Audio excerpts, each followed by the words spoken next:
Good morning students. Jyoti public senior secondary school online classes में आप सभी लोगों का बहुत बहुत स्वागत है। क्लास 9 और हमारा जो चैप्टर चल रहा था 6 नंबर का पॉपुलेशन के नाम से, उसी लेसन को आज हम लोग आगे बढ़ाते हैं। देखते हैं आज हम लोग क्या पढ़ेंगे कि characteristics and qualities of the population, यानी कि जनसंख्या की विशेषताओं या गुण। ये हमारा आज का टॉपिक है कि जनसंख्या की विशेषताएं क्या है हमारे देश के भीतर और गुण क्या हैं। तो देखिए, भारतीय जनसंख्या के बारे में आप जानते हो कि वर्ल्ड लेवल पर हमारे भारत देश जो है द्वितीय नंबर पर आता है, दूसरे नंबर पर आता है जनसंख्या के मामले में। सन 2011 के भीतर जब जनगणना की गई थी तो भारत की जो आबादी थी वो थी लगभग 1.21 अरब, यानी कि 1 अरब 21 करोड़ की आबादी थी।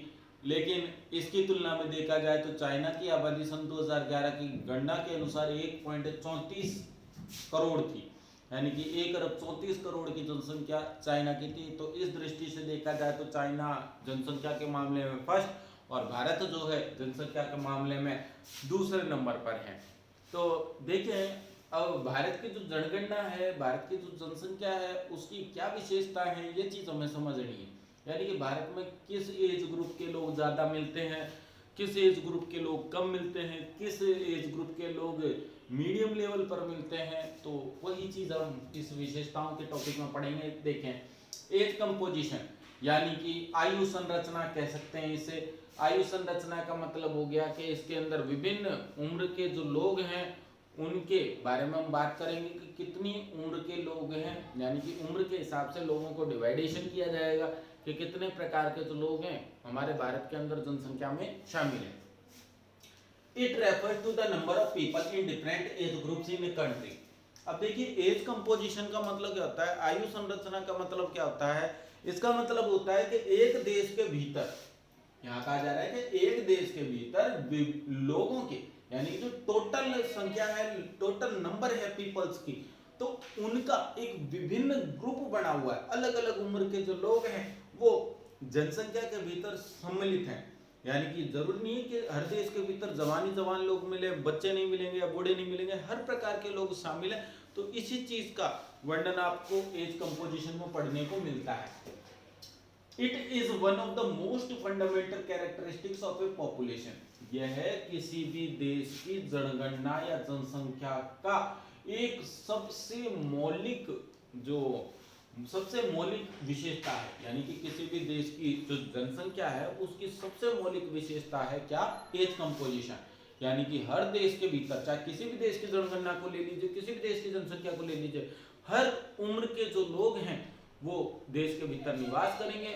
अब बुजुर्ग लोगों को अलग कैटेगरी में माना जाता है, बच्चों को अलग निकाल दिया जाता है, और जो मिडिल लेवल के एज के लोग हैं उनको एक अलग कैटेगराइजेशन उनका कर दिया जाता है। The age of a person influences his needs, purchases and his capacity to perform. बहुत ही महत्वपूर्ण बात ये कही गई है कि एक व्यक्ति की जो उम्र रहती है वो कई चीजों को प्रभावित करती है। एक आदमी की जो उम्र है वो कई चीजों को प्रभावित करेगी। किस किस चीज को, हिज नीड्स, उसकी जरूरतों को प्रभावित करेगा, परचेजेस, उसके खरीदारी को प्रभावित करेगा, and his capacity to perform, और साथ में उसकी जो कार्य क्षमता है और जो उसकी कार्यशीलता है, कार्य करने की क्षमता है, उसे भी वह प्रभावित करेगा। हम जानते हैं एक छोटा बच्चा रहता है, ज़्यादा भोजन की आवश्यकता उसे नहीं पड़ती, ज़्यादा वस्त्रों की उसे जरूरत नहीं पड़ती, लेकिन केयर के मामले में देखा जाए, मेडिकल केयर के मामले में तो सबसे ज़्यादा उसको ज़रूरत पड़ती है। तो कहने का मतलब जैसे जैसे एज ग्रुप अलग होते हैं उस हिसाब से ही आदमी की ज़रूरतें बदल जाती है, आदमी की जो काम करने की क्षमता होती है वह बदल जाती है, और साथ में उसकी जो खरीदारी होती है उस व्यक्ति के प्रति, उसकी भी मात्रा में परिवर्तन आ जाता है। आगे कहता है, जनरली, सामान्य तौर पर, इन इंडिया, भारत में, the people are classified into following 3 age group. यानी कि भारत की जनसंख्या को मुख्य रूप से 3 प्रकार के आयु का वर्गीकरण भारत की जनसंख्या का किया गया है। यानी कि भारत के लोगों की जो उम्र है, उम्र के आधार पर उनको 3 वर्गों में बांटा गया है। कौन कौन से? सबसे पहला देखिए, बोर्ड की दृष्टि से बड़ा ही महत्वपूर्ण ये प्रश्न है। आपके 9th क्लास है लेकिन 10th में भी इससे रिलेटेड अगले साल यदि कोर्स चेंज होता है तो उसमें बहुत महत्वपूर्ण टॉपिक है ये पॉपुलेशन का, तो इसलिए अच्छे से पढ़िए। चिल्ड्रन सबसे पहले जो एज ग्रुप बनाया वो बनाया चिल्ड्रन, बच्चों का। इसकी अब बच्चों की जो उम्र है उसको उसकी मापन किया गया है 15 साल से पहले, यानी कि 15 साल या 15 साल से पहले का जो उम्र का बच्चा है उसे बच्चे में माना जाएगा, उसे शिशु या उसे लड़का लड़की इस कैटेगरी में नहीं रखा गया, उसे बच्चों की श्रेणी में रखा गया है, यानी कि 15 साल से कम।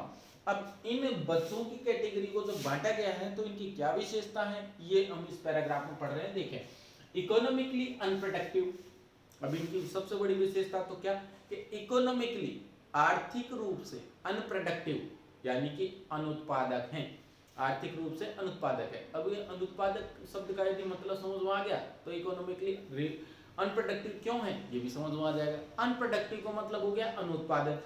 15 वर्ष तक की उम्र का कोई भी बच्चा है, आप सभी को पता है, ना तो देश के भीतर किसी प्रकार के उत्पादन कार्य में लगा रहता है, ना ही किसी प्रकार के वर्किंग को काम या काम धंधे को या व्यवसाय में वह जुड़ा हुआ होता है। कुल मिला के देखा जाए तो सिर्फ अपनी एजुकेशन को पूरा करने में लगा रहता है, इसके अलावा बाकी उसका कोई काम नहीं होता। तो इसलिए किसी भी प्रकार का कोई प्रोडक्शन के अंदर अपना योगदान प्रदान नहीं करने के कारण इस एज ग्रुप को इकोनॉमिकली अनप्रोडक्टिव माना जाता है, यानी कि आर्थिक रूप से देश के विकास में इस एज ग्रुप का कोई योगदान नहीं होता। कौन सी उम्र का? बिलो 15 ईयर्स, यानी कि चाइल्ड एज। आगे कहता है need to be provided with food, clothing, education and medical care. अब जैसा कि अभी मैंने आपको बताया था कि ये वो एज ग्रुप है जिसको सबसे ज्यादा ध्यान देने की जरूरत पड़ती है, उसके भोजन पर ध्यान देने की जरूरत होती है, उसके कपड़ों पर ध्यान देने की जरूरत पड़ती है, जिससे कि शिक्षा प्रदान करनी पड़ती है और साथ में ही चिकित्सा संबंधी जो सुविधाएं हैं वो भी प्रदान करनी पड़ती है। यानी कि एक ऐसा एज ग्रुप है जिसका कि देश के विकास में ना तो कोई योगदान होता है, लेकिन फिर भी इस एज ग्रुप को विकसित करने के लिए उसे शिक्षा, चिकित्सा या भोजन और कपड़े आदि सभी उपलब्ध करवाने पड़ते हैं। आगे, this group comprised 34.4% of the population. अब हमारे देश की जो टोटल 100% जनसंख्या है उस 100% जनसंख्या में से 34.4% की जो जनसंख्या है वो केवल चाइल्ड ग्रुप के भीतर उसे या बिलो 15 ईयर्स एज ग्रुप में उसे शामिल किया जाता है। हमारे कहने का मतलब है कि जो चिल्ड्रन एज है, बिलो 15 ईयर्स की जो एज वाले बच्चे हैं वो हमारे देश में 34.4% की जनसंख्या का भाग लिए हुए हैं। यानी कि भारत की जो कुल जनसंख्या है उसमें 34.4%, हम ये कह सकते हैं कि जैसे 2011 की जो जनगणना हुई थी 1 अरब 21 करोड़, तो उसका 34.4% निकाल लीजिए तो जो ये बिलो 15 ईयर्स का एज ग्रुप है उसकी संख्या निकल करके आपके सामने आ जाएगी। तो यहाँ हमने देखा पहला जो एज ग्रुप बांटा हमने वो 15 ईयर्स से कम का बांटा। दूसरा वर्किंग एज, ये है कार्यशील व्यक्तियों की जो ग्रुप है, एज ग्रुप है उसका। अब ये एज ग्रुप जो काम करता है ये होता है 15 to 59 ईयर्स। अब हमारे देश के भीतर आपको पता है सभी को कि बाल श्रम को निषेध किया गया, बाल श्रम को बंद किया गया। तो इसमें कहा जाता है कि 14 वर्ष से कम उम्र का कोई भी बच्चा जो किसी हानिकारक कार्य में या खतरनाक, जो कि उसके प्राणों के लिए घातक है, जानलेवा है, ऐसे किसी कार्य के भीतर किसी भी बच्चे को नहीं झोंका जा सकता, उससे काम नहीं करवाया जा सकता और ना ही उसे बाल श्रम करने पर मजबूर किया जा सकता है। तो हमारे देश के संविधान में साफ साफ वर्णित है। अब हम एक बात जानते हैं कि 15 to 59 ईयर्स की जो एज है उसे हम इकोनॉमिकली प्रोडक्टिव कहते हैं। क्यों? क्योंकि 15 की उम्र से जब बड़ा व्यक्ति हो जाता है तो खतरनाक कामों को तो नहीं, लेकिन 15 से लेकर के 18 वर्ष तक की उम्र जो रहती है 3 से 4 साल की, वह 4 साल की जो उम्र रहती है तो उस 4 साल की उम्र में जो छोटा बच्चा रहता है वह किसी भी ऐसे कार्य को पूरा कर सकता है जिसमें जान का कोई खतरा ना हो। तो वह अपना भारत के देश में इकोनॉमिकली मतलब प्रोटेक्शन करने के क्षेत्र में वो अपना योगदान दे सकता है और साथ में 59 ईयर्स की जो एज है वहां तक व्यक्ति अपना पूरा योगदान दे सकता है। कहने का मतलब आप सभी जानते हैं कि कोई सा भी डिपार्टमेंट हो 60 वर्ष की उम्र पर रिटायरमेंट दे देता है। 60 वर्ष की उम्र को मान लिया जाता है कि इसके बाद में आदमी में जो कार्य कुशलता है जो कार्य करने की क्षमता है वह क्षीण हो जाती है, समाप्त हो जाती है, तो उसके बाद में उसमें कार्य करने की क्षमता नहीं रहती। इसलिए 59 वर्ष की यानी कि लगभग 60 वर्ष की उम्र को प्राप्त करते के साथ में व्यक्ति को रिटायरमेंट प्रदान कर दिया जाता है। व्यक्ति जो है वो इकोनॉमिकली रूप से अनप्रोडक्टिव हो जाता है, इसलिए उसे रिटायरमेंट दे करके एक तरफ बैठा दिया जाता है, घर बैठा दिया जाता है। तो यहाँ ये चीज समझाया जा रहा है कि जो वर्किंग एज है वो क्या है। वर्किंग एज का मतलब है 15 to 59 ईयर्स तक के जो लोग हैं वो इसमें शामिल किए जाते हैं। इकोनॉमिकली प्रोडक्टिव, ये आर्थिक रूप से उत्पादक रहते हैं। अब क्यों? क्योंकि आप सभी को पता है, चाहे किसी भी क्षेत्र में देख लीजिए, 15 से लेकर 59 वर्ष तक के जो उम्र के लोग हैं वो सबसे ज्यादा अपना कार्य करने में योगदान प्रदान करेंगे, अपना योगदान देंगे। बायोलॉजिकल रिप्रोडक्टिव, अब ये तो बात हुई कि भाई किसी भी क्षेत्र के भीतर जो काम करने का सबसे ज्यादा क्षमता होगी वो इस एज ग्रुप के भीतर होगी। साथ में दूसरी बात कहिए बायोलॉजिकल रिप्रोडक्टिव, यानी कि जैविक रूप से प्रजननीय है या प्रजनक है। अब आप सभी को पता है 18 वर्ष की उम्र को प्राप्त कर लिया लड़की ने या 21 वर्ष की उम्र को प्राप्त कर लिया लड़के ने, तो उसकी शादी करवा दी जाती है। फिर जो अपना गृहस्थ आश्रम रहता है, बाल बच्चे पैदा होना, परिवार बढ़ाना, ये सारा काम 15 से लेकर के 59 वर्ष तक के उम्र के बीच में चलता है। इसलिए इसको बायोलॉजिकल इसे रिप्रोडक्टिव भी कहा जा सकता है, यानी कि प्रजनक भी कहा जा सकता है। आगे, दे कंप्राइज द वर्किंग पॉपुलेशन, तो कहने का मतलब है कि ये जो हैं कार्य करने वाली जनसंख्या में अपना सबसे ज्यादा योगदान देते हैं या सबसे ज्यादा सम्मिलित हैं। This group comprise 58.7% of the population, और जो ये वर्किंग एज है वह 58.7% लोग जो हैं इस उम्र वाले या इस उम्र को धारण करने वाले हमारे देश के भीतर निवास कर रहे हैं। अब हम बात करते हैं तीसरे एज ग्रुप की। आपने देखा पहला जो एज ग्रुप था वो तो इकोनॉमिकली अनप्रोडक्टिव था, यानी कि आर्थिक रूप से देश का विकास करने में उनका कोई योगदान नहीं था। उनको बल्कि जो उनके बुजुर्ग लोग रहते हैं, बड़े लोग रहते हैं, उनको मेडिकल देना, उनको एजुकेशन देना, उनको क्लोथिंग यानी कि कपड़े देना, उनको भोजन देना, ये सारा जो काम था ये और करवाना पड़ता है, यानी कि उनको सभी को उपलब्ध करवाना पड़ता है। वर्किंग एज के अंदर वो लोग आए जो काम करने की क्षमता रखते हैं। तो ये एज की 15 से लेकर 59 वर्ष तक की। अब हम बात करते हैं एज यानी कि वृद्धावस्था की। अब वृद्धावस्था क्या मानी जाती है, यानी कि अबव 59 ईयर्स एज। हमारे देश में आप सभी जानते हैं कि 60 वर्ष की उम्र पर रिटायरमेंट दे दिया जाता है, लेकिन यहाँ पर जो कैटेगराइजेशन किया गया है पॉपुलेशन के अकॉर्डिंग, तो वो किया गया है कि 59 से ऊपर की जो एज है उसे वृद्धावस्था समझ लिया जाता है। एक ऐसा उम्र समझ ली जाती है कि जो आर्थिक रूप से प्रोडक्टिव तो होती है, लेकिन कभी कभार, ये नहीं कह रहे कि हमेशा ही होती है, कभी कभार होती है। देखें, they can be economically productive, कि वे आर्थिक रूप से उत्पादक बन सकते हैं, हो सकते हैं। आगे, तो दे मे हैव रिटायर्ड, कि भले से ही वे सेवानिवृत्त हो चुके हों, अपने काम से अवकाश प्राप्त कर चुके हों। कहने का मतलब है कि ये जो रिटायर लोग रहते हैं या जो अपने कार्य क्षमता के कम हो जाने की वजह से किसी नौकरी से रिटायर कर दिए जाते हैं, सेवानिवृत्त कर दिए जाते हैं, यदि ये चाहें तो रिटायरमेंट के बाद में भी काम करके देश के विकास में, देश की आर्थिक उन्नति में अपना योगदान प्रदान कर सकते हैं, यदि ये चाहें तो। यानी कि इनकी इच्छा के ऊपर डिपेंड करता है कि चाहें तो वो देश का विकास करने में अपना योगदान दें या ना दें। दे मे बी वर्किंग वॉलेंटरली, इनके ऊपर यानी कि अपने जीवन का पूरा अनुभव का उपयोग करते हुए चाहें तो देश के विकास में अपना योगदान दे भी सकते हैं, और यदि नहीं देना चाहें तो भी कोई फर्क नहीं पड़ता। आगे, but they are not avoidable for employment, लेकिन रोजगार की दृष्टि से इन्हें अवॉइड नहीं किया जा सकता थ्रू रिक्रूटमेंट, भर्ती के द्वारा। कहने का मतलब है यहाँ ये कहा गया है कि जब भर्ती होती है किसी डिपार्टमेंट के भीतर, तो जो यंग लोग होते हैं, यंग जनरेशन होती है, उसी को ज़्यादा प्रेफरेंस दी जाती है, प्राथमिकता दी जाती है। लेकिन इस ग्रुप के जो लोग हैं 59 ईयर्स से ऊपर के जो उम्र के लोग हैं, इनको किसी भी भर्ती के द्वारा इन लोगों को बाहर रखा जाता है, यानी कि इस एज ग्रुप के लोगों को किसी भी भर्ती के भीतर शामिल नहीं किया जाता, क्योंकि ऑलरेडी अपने जीवन का अनुभव पूरा कर चुके होते हैं, अपने जीवन का जो कह सकते हैं कि नौकरी का समय रहता है उसे पूरा कर चुके होते हैं। तो इस एज से ऊपर के जो लोग हैं वो किसी भी कार्य को करने के लिए पूरी तरीके से सक्षम नहीं समझे जाते हैं और इसी कारण से इन्हें किसी भी भर्ती में शामिल नहीं किया जाता है। आगे, this group comprise of 6.9% of the population. अब जैसा कि हमने देखा चाइल्ड एज जो थी या चिल्ड्रनों की जो परसेंटेज थी वो 34.4% थी। फिर उसके बाद हम लोगों ने देखा कि जो वर्किंग एज थी वो थी 58.7%। अब हम देख रहे हैं कि जो एज्ड पर्सन है, वृद्ध अवस्था के लोग हैं, उनका परसेंटेज है 6.9%। इतने लोग जो हैं एज्ड ग्रुप से बिलोंग करते हैं और ये हमारे भारत देश की जनसंख्या के अंदर अपना योगदान देते हैं।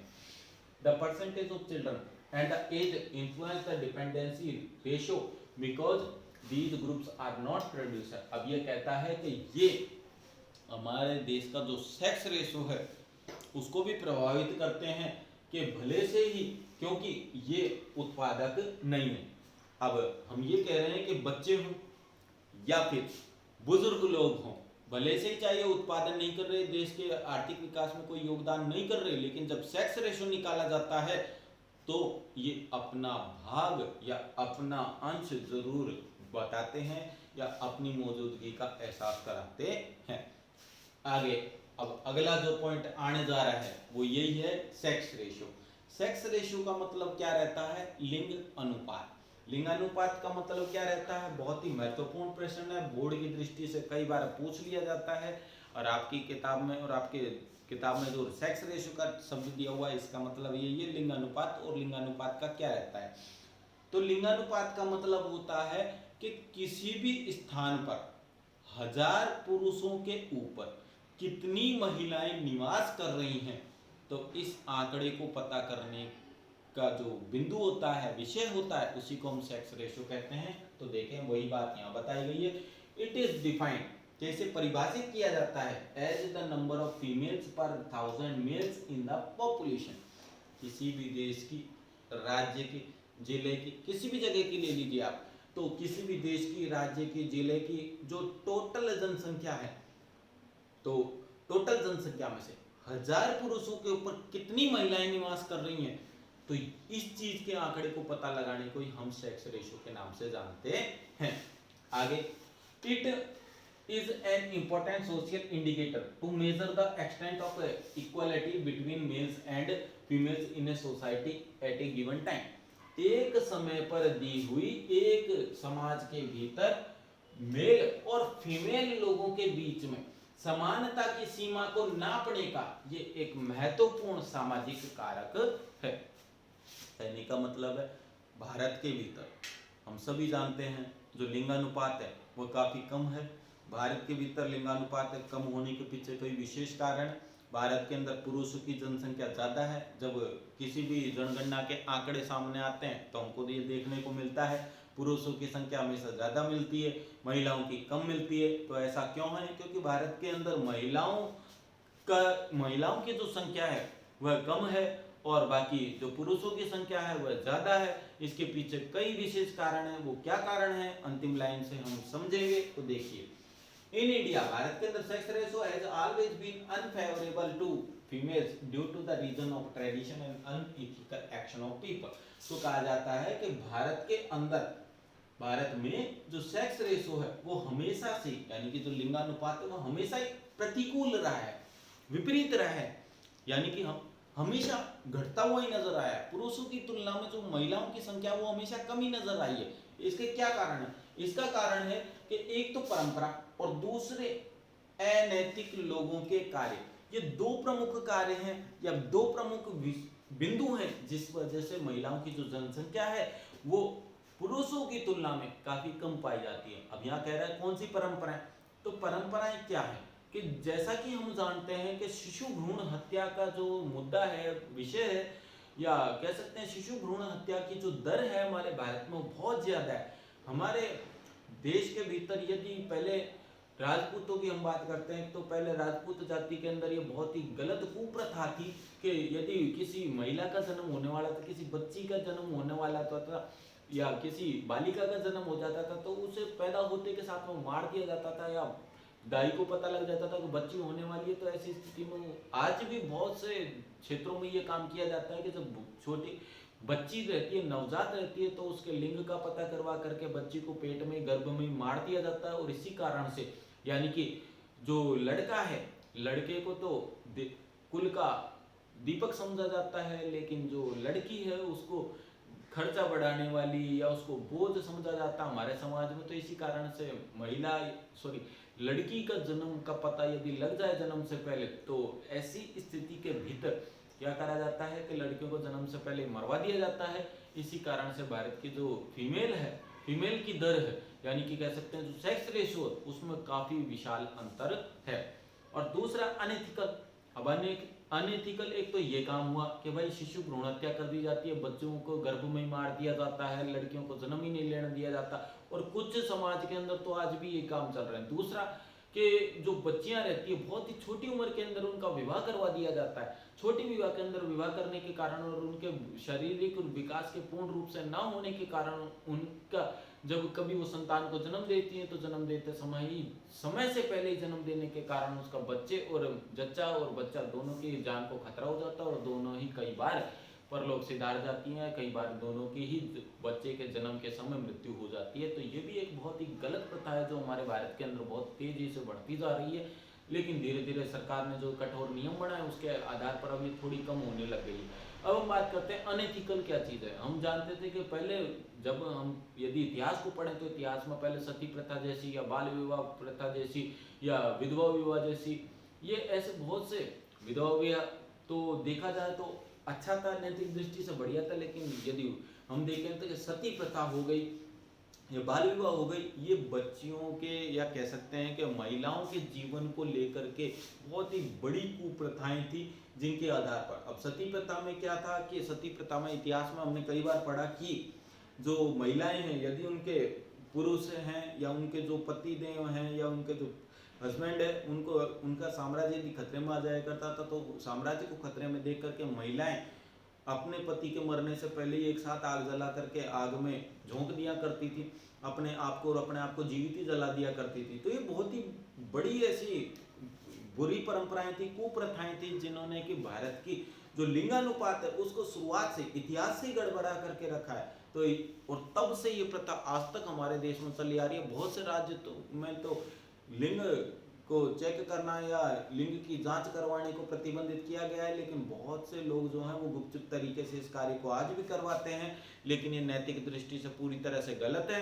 भारतीय सरकार के द्वारा इसके लिए कठोर नियम बनाए गए हैं। हर गवर्नमेंट हॉस्पिटल और प्राइवेट हॉस्पिटल के अंदर इस कार्य को बैन किया गया है कि कोई भी व्यक्ति इस प्रकार का दुष्कर्म न कर सके। लेकिन भारत में बहुत से क्षेत्र आज भी ऐसे हैं जिनमें जब बच्ची का जन्म हो जाता है तो ऐसी स्थिति के अंदर बच्ची के जन्म को बहुत ही गलत दृष्टि से देखा जाता है और बच्ची को बचपन में ही मारने का प्रयास किया जाता है विभिन्न तरीकों से, और हो सके तो गर्भ के अंदर ही समाप्त करने का प्रयास किया जाता है। तो इसी कारण से जो भारत की सेक्स रेशो का टॉपिक है या जो लिंगानुपात है वो शुरुआत से ही बड़ा प्रभावित है और बड़ा बिगड़ रहा है। तो अनबैलेंस्ड है, हम कुल मिला के कह सकते हैं अनबैलेंस है। तो आज का जो सेक्स रेशो का टॉपिक है उसको आज हम लोग यहीं समाप्त करते हैं। कल के वीडियो के भीतर और आप लोगों को इस जनसंख्या के टॉपिक से रिलेटेड विशेष बातें आपको बताएंगे। आज के वीडियो में सिर्फ इतना ही। यदि वीडियो पसंद आए तो ज़्यादा से ज़्यादा लाइक, सब्सक्राइब और शेयर कीजिए। थैंक यू, धन्यवाद। कल एक नए जनसंख्या की विशेषता के साथ आपके सामने हाजिर होंगे।